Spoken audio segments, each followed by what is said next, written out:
সংগ্রামী সাথীরা, আপনারা ইতিমধ্যে আমাদের সাধারণ সম্পাদকের বক্তব্যে অনেক কিছু অবগত হয়েছেন।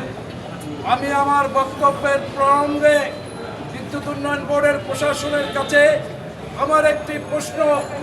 এই বিদ্যুৎ উন্নয়ন বোর্ডের এই কেন্দ্রীয় দপ্তর, এখানে চেয়ারম্যান সাহেব বসেন, মেম্বার সাহেবরা এখানে বসেন, সর্বোচ্চ কর্মকর্তারা এখানে বসে। এই ভবনের ভিতরে গত 20 তারিখে বহিরাগত সন্ত্রাসীরা কিভাবে প্রবেশ করলো, আর এখানে বিদ্যুৎ শ্রমিকদের উপরে হামলা করে নিরাপদে কিভাবে বের হয়ে গেল, এই প্রশ্ন আমার এই বিদ্যুৎ উন্নয়ন বোর্ডের ঊর্ধ্বতন কর্তৃপক্ষের কাছে। কর্তৃপক্ষের অভ্যন্তরে এমন কোন ব্যক্তি আছেন কিনা যারা এই কাজে মদত যোগাচ্ছেন? আমাদের কাছে তো মনে হয় কুছ কালা হয়। অতএব আপনাদেরকে হুঁশিয়ার করতে চাই, বিদ্যুৎ উন্নয়ন বোর্ডের নিরবচ্ছিন্ন বিদ্যুৎ উৎপাদন ঠিক রাখার জন্য, বিদ্যুৎ সরবরাহ ঠিক রাখার জন্য যে শ্রমিকরা নিরলস পরিশ্রম করে, দেশে যখন ঝড় ঝঞ্ঝা হয়, ঘূর্ণিঝড় হয়, কোনো মানুষকে রাস্তায় পাওয়া যায় না, একমাত্র বিদ্যুৎ শ্রমিক মই নিয়ে রাজপথে মানুষের ঘরে বিদ্যুৎ পৌঁছে দেওয়ার দায়িত্ব। আজকে বহিরাগত, আজকে সন্ত্রাসীরা হামলা করছে, আর আপনারা কুপ্র কাননের মতো আপনারা নাকে সরিষার তেল দিয়ে ঘুমাচ্ছেন। আপনারা অনেকে বলেন আমরা তো জানি না কি ঘটেছে। আপনার নিরাপত্তা বাহিনী এখানে ছিল না? একজন নিরাপত্তা পরিচালক আছেন, ওনার নাম হলো কে? Director security. ওনার কাজ কি? বিদ্যুৎ শ্রমিক এবং বিদ্যুৎ স্থাপনা নিরাপত্তা দেওয়াই তো তার কাজ। আপনার কাছে প্রশ্ন, এখানে অস্ত্র শস্ত্র নিয়ে সন্ত্রাসীরা অবস্থান নিল, আপনি কি ব্যবস্থা তখন নিয়েছেন?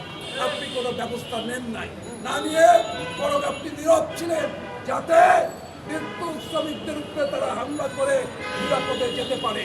সংগ্রামী বন্ধুরা, আজকে সারা দেশের বিদ্যুৎ শ্রমিকরা ফুঁসে উঠেছে, সারা বাংলাদেশে আজকে মিছিল হচ্ছে, মিটিং হচ্ছে।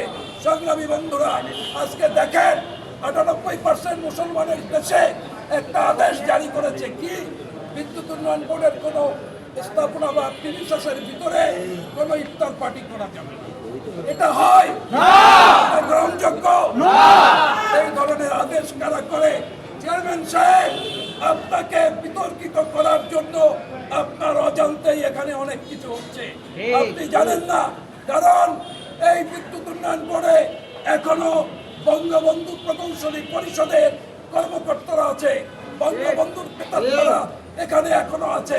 তারা আপনাকে ব্যর্থ করে দেওয়ার জন্য তারা নানাবিধ ষড়যন্ত্রে লিপ্ত আছে। আপনাকে এই ষড়যন্ত্র জানতে হবে। আপনি এই সমস্ত দুর্নীতিবাজ যারা এই 17 বছর এখানে বসে অনেক দুর্নীতি করেছে, তাদের বিরুদ্ধে ব্যবস্থা নেন, তাদের বিরুদ্ধে ব্যবস্থা গ্রহণ করেন। যারা এত বছর ধরে এখানে বসে যারা লুণ্ঠন করেছে, সেই লুণ্ঠনকারীদের বিরুদ্ধে ব্যবস্থা গ্রহণ করেন। সংগ্রামী বন্ধুরা, আমি বলতে চাই, ওই আদেশ আজকেই বাতিল করতে হবে।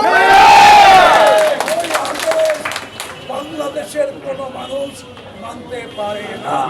অতএব সে আদেশ আজকেই বাতিল করতে হবে।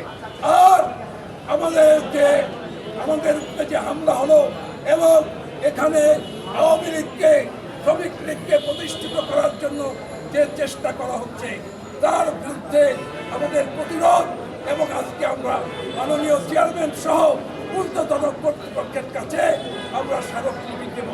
আপনারা সবাই শান্তি শৃঙ্খলার সাথে এখানে থাকবেন, কারোর সাথে হস্তক্ষেপ করবেন না।